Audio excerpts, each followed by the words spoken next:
It's about time you listen to the Shenmue AM2 podcast.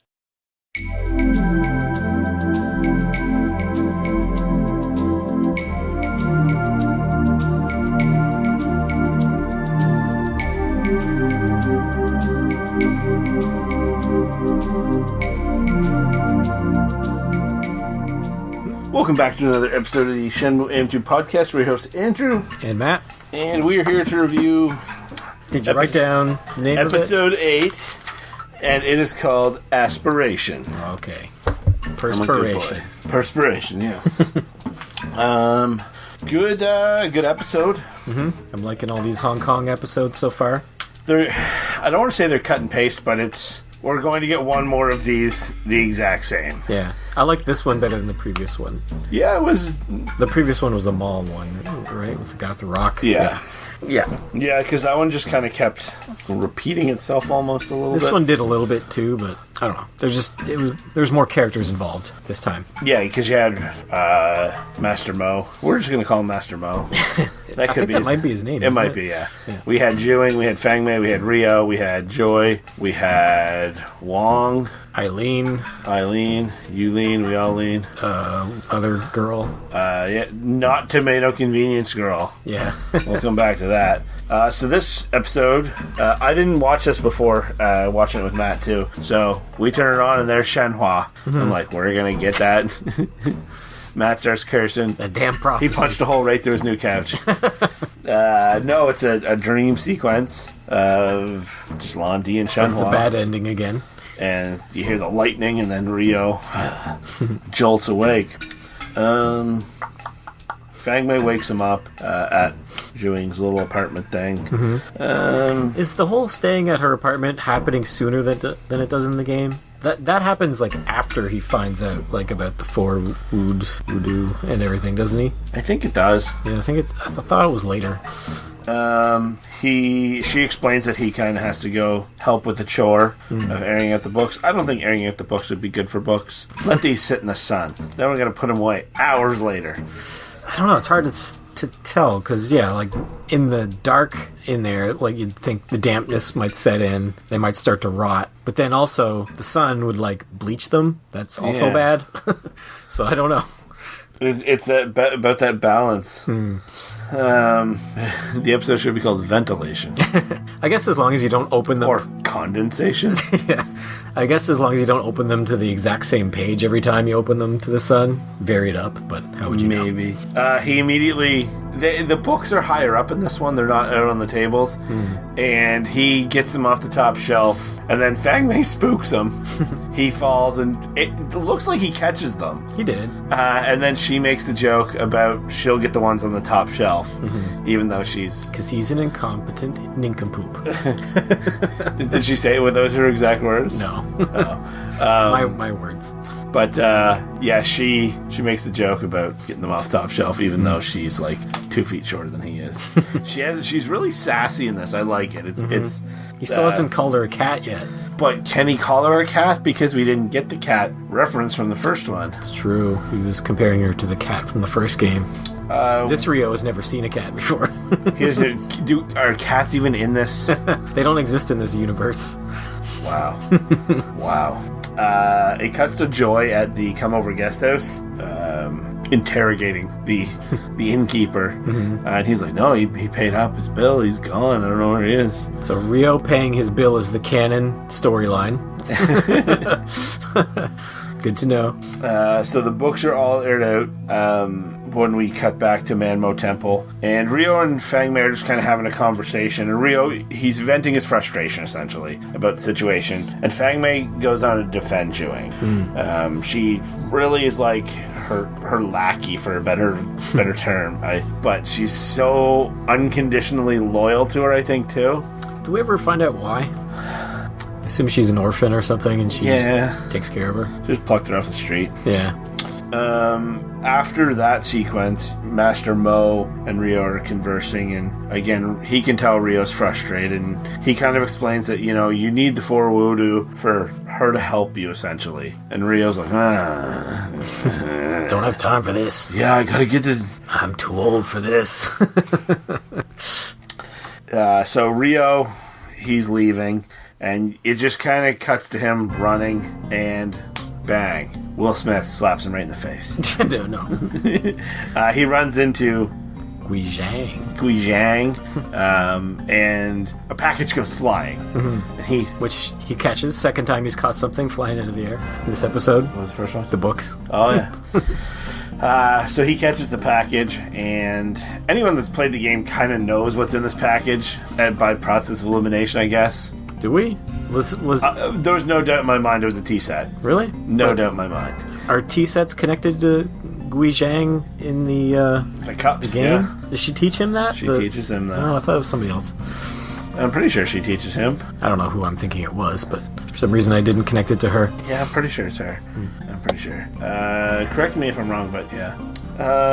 So then she's like, oh, you saved it, blah, blah, blah. Makes him walk it to the restaurant to deliver it, and makes him sit down, and then she leaves, doesn't she? And the server comes over and is like, here's some tea. And he sits there by himself and drinks it. Yeah, but she said something about Hong Kong and how it's in the, I guess the good parts of it are in the eye of the beholder, maybe? Yeah, I don't want to use the term gentrification, but that's kind of what it looks like it's going through. They're mowing down these old buildings to put up newer ones for a richer clientele, if you will. Now, we see Joy walking, cuts away to Joy. And best line of the series so far, Wong tries to steal her wallet out of her back pocket. Yeah. And she catches them, and she says, years away from me being able to snatch my purse. Innuendo. Yeah. No, probably not. No, it was definitely meant as innuendo, 100%. Yeah. Open invitation for when he's older. Just gonna be like an old catcher's mitt. No. Terrible. Then we have a conversation back at Manmo Temple between Fang Mei and Zhuing, and it's kind of showing parallels between Zhuing and Ryo. Is that a fair way to assess it? Yeah, she said that a couple times in this episode about how similar Fang Mei and Ryo are, but I wasn't very clear on what she meant by that, what she saw in the two of them that was similar. She kept calling him a straight arrow and a straight shooter, but I don't know what that means. I think maybe it's that he's goal-oriented, and I think Zhuing is too. Maybe. What's her goal? We haven't seen her. Her goal is to, I think... just please Zhuing. Yeah. I don't know. Maybe we'll get more explanation as they go. But as of right now, I don't really see how Fang Mei and Ryo are similar. Is it Fang Mei and Ryo are similar, or Zhuing and Ryo are similar? Fang Mei, yeah. Zhuing kept saying Fang Mei and Ryo are similar. Okay. Yeah. I was missing little bits of the Trying to take notes. Yeah. Then it cuts to Wong and Joy. They're trying to track down Ryo. And they eventually do. No Ren in this episode. Yeah, no Ren in this episode at all. They track him down because they hear about they know he's looking for martial artists, and they hear about a martial artist in the it's at the... what the hell's the name of the dock? Yeah. The fountain. Oh, Pigeon Park? Pigeon Park, yes. So they go to they find Ryo, they go to Pigeon Park, they show up at Manmo Temple, and they all go to Pigeon Park together. And who's there but Eileen? Ryo refuses to spar with her. Doesn't really say why. No, I think he's just like, I'm not going to hit a girl. And then hasn't he learned so far? They're going to try to hit him. Yeah, she throws a punch and he dodges it or whatever. I don't hit girls. I don't hit old men. Well, they're going to hit you. Yeah. And he asks her if she knows the four voodoo, and she's like, no, but kind of. And it's following the duck race sequence because she introduces him to the cashier at the convenience store, which for whatever reason is not tomato convenience. It's not. Why? Why? If there's one thing that why change that? Yeah. I don't think tomato convenience is a real chain of convenience stores, is it? It's fictional. Yeah. I wanted to hear that theme. What theme? The tomato theme. I know. You want me to do it? No. It could be going on in the background right now, depending on how this conversation lines up with my background music. Damn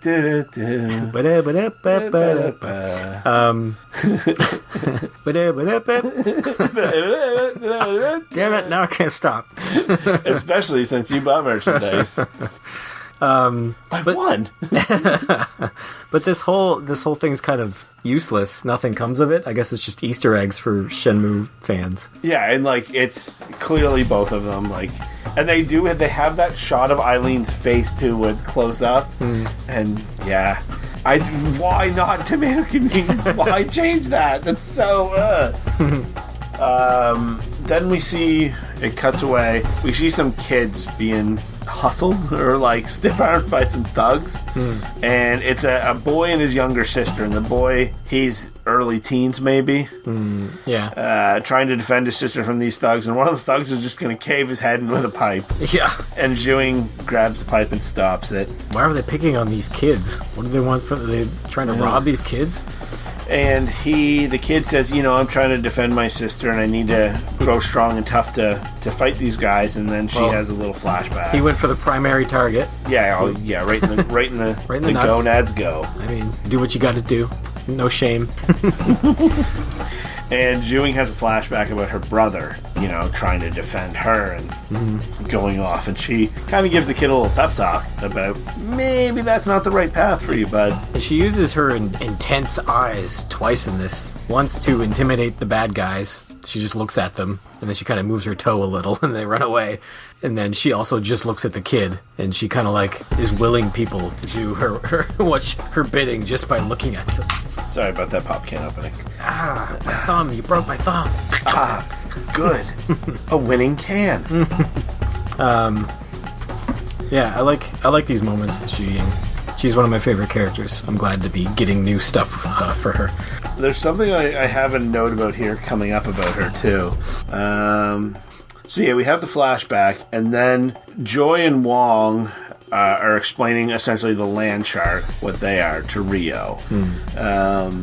Because Ryo sees someone being strong-armed in the street, and he gets up to do something about it, and they're like, it's kind of commonplace. Yeah, forget about it, Ryo. It's Chinatown. Pretty much. And then it cuts back to Zhuing, and I don't remember what it was in my notes, but I made a note, and I don't mean this in any terrible, mean, chauvinistic way, but they really emphasize her boobs when she has the blue dress on. I know. Compared to it looks like a different character model from the neck down. Her and Joy both have ridiculous breasts, and I don't think they were that big in the game. No, when they have the conversation, there's this side shot of Joy when she's like talking to Wong about, a few years till her purse. Like, she has a ridiculous amount of side boob in that. Like, it's way overdone. They turn Xu Ying into like a dead or alive character, basically. And she always has the arm tucked under her armpit, and then the other arm holding the opposite elbow to perk them up too. It's like there's no need. I'm not a fan of this. There's no need for that in this game, because there's no sexual tension in the game between any of these characters or anything. It's just for titillation for the viewer, I guess. Titillation. So Joy and Wong find out about another martial artist.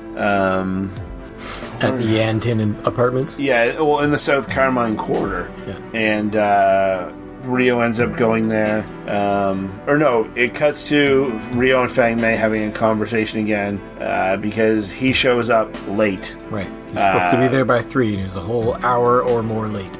In this, he has to put the books away too, unlike the game. And he shows up late, and Fang Mei reads him the riot act, which I absolutely love that she's giving him grief. And then Mr. Mo, or Master Mo, Mr. Mo was from what was that show with him and Derek?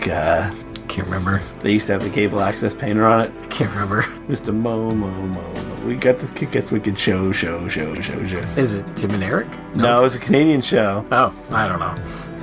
It even won Gemini Awards. I don't know. Yeah. Anyways. Jonathan Torrance? I don't know. Jonathan? Yeah. With the little kid they always say they adopted, Svetlana. Oh, yeah. Forgot about that. Some very unique Canadian references in there that not a lot of people are going to get. Hello. Also, being on Anchor now, we get some different stats. Our entire fan base right now is 98% male, 2% non-binary. So we're not going to get any women guests, I guess. No, so we can talk about those titties more, gentlemen. Just kidding. So Mr. Mo, or Master Mo, damn it. I'm going to figure out the name of that show, too, by the end of this podcast. So Master Mo is talking to Rio about how he's lacking skills and, the right mental state. And then Rio has a flashback of his own to his dad being like, hey, you're lacking, be better. Mm-hmm. And he's like, oh, and he bolts off to the South Carmine Quarter. They also, at some point, he talks about having to do chores, and they're like, these aren't chores. And then I was like, are they karate lessons, like in Karate Kid? Open book left, open book right. Buzz. The name of the show was Buzz. Oh, I kind of remember that. Okay. So it cuts to the South Carmine Quarter, and Gui Zhang is being stiff-armed. She's like, I'm not leaving. I'm not doing it. And these goons are going to rough her up. And your vacuum's fixed. When I'm up to use the washroom. It was broke? Yeah, she thought it was broke. Happy ending on the vacuum. So Rio shows up, defends her, easily dispatches the thugs. Mm-hmm. Don't we get to see her fight in the game? Yes, we do. Or she's like, at least, she's in, she does something. Yes. And in the show, Fang Mei's watching this from afar. That does not happen in the game. So I think she's going to provide, run back to Zhuing and, give the deets of what happened. And then, he isn't this honorable guy. He is an honorable guy, you mean? Yeah. Gui Zhang teaches him the lesson of Yi, which she kind of already taught him throughout the episode. And then she just kind of lays it out for him. And we get a great reaction of him just going, seriously? I would love to hear the English dub of that. Osaka! Someone did send us the English dubs, but I don't know if they came through. I think it's Patty sent them. I got the last episode, but I don't know if the other ones came through in the email. It didn't look like they were there. Patty is a man? Yes. Okay. Of course he is. He listens to the podcast. I was going to say, you weren't lying about the 100%, almost 100% male thing. So Rio goes back to Manmo Temple, and we get something for the first time in this entire series. He's, explains to her that, hey, I've learned Yi. Something I think is weird, though, about this. He knows there's 4. Yeah. Every time he learns a new one, he's like, is that enough? Yes. He has no concept of, learn them all. He doesn't seem efficient to me. You know what I mean? He's not thorough. Hey, I've done 75% of this. That's a pass, right? I really got to get going. So we get the word revenge dropped for the first time in a conversation between him and Zhuing. Yeah, she accuses him of wanting revenge, which is not something that he has expressed so far. All he's expressed to the audience, unless translation is incorrect, all he's expressed is a desire to learn why. And there's nothing outright about his demeanor or anything that I would comprehend as being I'm going to murder this guy that murdered my father. Yeah, it's not like the game. No, yeah, he murdered my father right in front of me. I'm going to get revenge. Yeah, and she said killing in the name of revenge is just the same as murder. And she said, I won't have any part of that, and just walks away. I guess you can just see it in his heart that he wants to murder Londi. Or is she seeing a parallel of herself when her brother, and she knows it's a dark path and is just assuming that he's the same as her? Could be. And obviously we're going to find out in the next episode or two. Fang Mei shows him that the Wulin Shu is just sitting in the library the entire time, not locked up or anything. He can just go. There's a little montage of him looking for it because he clearly doesn't know the Dewey Decimal System, idiot. And he finds it. Excuse me. He turns it over, and who's the author of it? Oh, you're asking me? Yuan Deju? And then we cut to the end of the show. End credits that are all about Nozomi. That's the first time Matt mentioned it. We watched the credits to see if there was anything after it. I usually skip them. And I've never noticed that it's all Nozomi. Yeah, I'm like... It's just a love song about her, I think. She's not that big of a character to the story. No. But that was episode 8. I enjoyed it. I think next episode is going to be very similar, but the end is going to kind of ramp up. There'll be some sort of cliffhanger. There has to be. We're essentially 2/3 of the way through this now. Yeah. And there's still so much more to come. Yeah, we might just get to the end of Kowloon at the end of the series. Or no, well, it started with them in the cave, didn't it? So we gotta at least get there, yeah. And I mean, the Guilin thing, I don't know how well Guilin as a disc of a video game would translate to an episode of the show. It only needs to be, a 2-3 minute scene of them walking in the woods. Yeah, maybe. I think they'll show the thing with the fireflies. Maybe a QT of when he's jumping the rocks. It'd be nice if they put in the little comedy thing of him slipping and falling in the water. They'll have something to do with the conversation of them spending the night in the little cave. Yeah. And then... Yeah, it'll probably be like saving the fawn in Shenhua, a little bit of a walk, cave, a little bit of a walk, the village, the cave.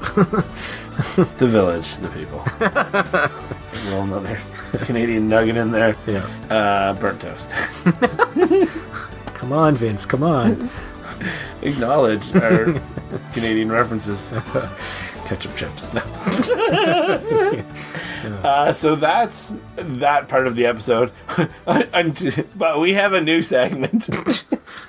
Matt, so I got a puppy, and Matt and his wife came over to my house to see this puppy, and Matt mentioned, hey, I'll put a picture of the puppy and right about here too.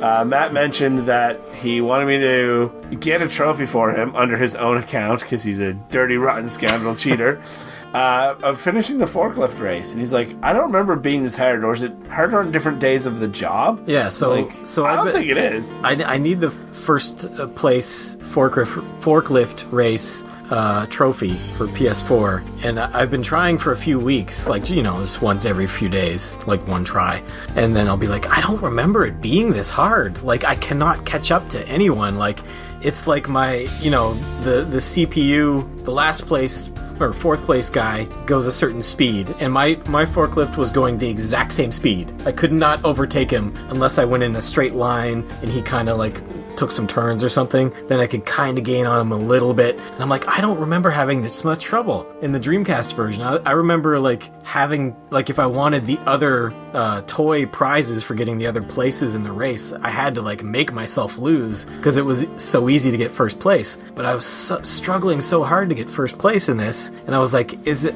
And I've been redoing the same day over and over because I think I'm at the end of the forklift race opportunity. I was like, are certain days harder than other days? I was asking Andrew, and I'm like, I've given up. I want you to do it for me. And then, so I tried it, and I'm like, I don't remember it being this hard. So I tried it and couldn't get it. And then I was just like, is your R2 trigger on your controller not going all the way, maybe? So Matt's jokingly, he's like, yeah, it's definitely not us, it's the controller. So he swaps out the PS4 controller, and I try it again, and immediately I'm passing fourth. Yeah. Third. So much faster. Second. But then I didn't actually win. I got, I think, second. Yeah, I think so. But like, I was having really good lap times. We're talking like shaving like 10 seconds off a lap. Mm-hmm. So Matt's like, okay, I got this. And I drive in third person. Matt drives in first person. And it was the most exciting forklift race I've ever watched. I was on the edge of my seat. Because, again... The stakes were big. The stakes I've been trying this for weeks. And it literally was... We're going to try to get the video of it from Matt's PlayStation onto our YouTube channel. It was a photo finish. And it being in the first-person view, like, it's inches. It's inches. But I lost. So next episode we record, we're going to try it again. It should be doable. Don't do it until then, though. Yeah. Okay. Next week. So yeah, it was awesome watching that. I was literally literally on the edge of my seat. She's like, "Oh man, no!" And like the other guy was aggressive. He was like running Matt trying to run him into the wall. And Matt's just like, "Go, go, go!" I just wished it was Road Rash and I could hit him with a chain or a bat. But yeah, so that's a new segment. My puppy's adorable. His name is Walter. Yes, he is. Yep. He totally fell asleep on Matt and Mel. He just turns into a puddle wherever you put him. He just goes. Yeah, a little cute ball of fur. So that's this week's episode. Is there anything else you want to add? No, that's it. All right, find us on the social media at Shenmue AM2 Pod on Twitter, Shenmue AM2 Podcast at gmail.com, Facebook page, group, dojo, you know where to find us. And we'd like to thank our sponsor this week, Jimmy Buffett. Why? Because, see, Matt had no idea what the sponsor is going to be. Well, Jimmy Buffett makes his own brand of beer. Mm-hmm. You know what brand of beer that is? Land Shark. Oh. Jimmy Buffett is muscling people in China out of their houses so he can build condos and build beer factories. Yeah. What a bastard. He's going to name it Margaritaville. But thanks for the sponsorship. Yeah, we appreciate the money. Those Jimmy Buckets. Jimmy Buffett Jimmy bucks. Bucket. Jimmy Bucket bucks. We're done. Bye. See you next week.